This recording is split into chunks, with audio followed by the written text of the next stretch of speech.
Hey everybody, it's Neon. Check out what I have here. I have the Clean Trek Treklean. It's a dry bag, but let's see what it looks like here. So let's open it up, see what's inside. So we have a carabiner. Looks like it's got a bunch of little features on it. Let's see what we got. It's an interesting carabiner. So look at that. So it's got a bottle opener, and then it's got some sort of ridges there for something, and then we have the carabiner clip there.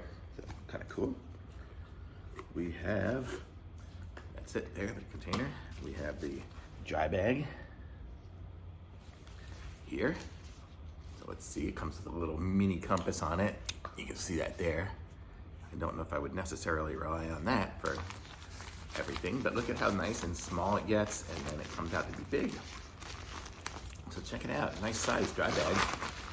So very cool. I have some other dry bags that I've had, but they're all those big thick plastic ones. It's kind of nice to have a small one, and I can just stick it in my luggage and always have it with me wherever I go. So this holds 5 liters too, so really nice. So what you do is you fill it up with whatever you want.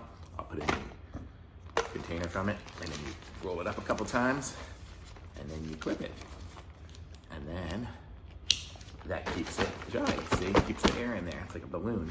So it's very cool. So you can take that on the boat or wherever you want to go, to the beach.